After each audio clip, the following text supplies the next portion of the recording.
Ako si Basilio, anak ni Sisa. May kapatid ako, si Crispin. Ngunit si Crispin ay nasa kumbento.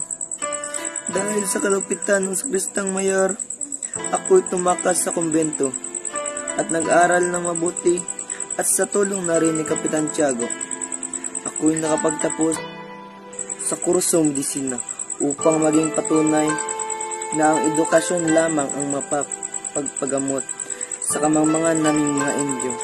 Hindi ako kailanman nagpatinag sa pangungutya ng marami dahil sa payak na pamumuhay.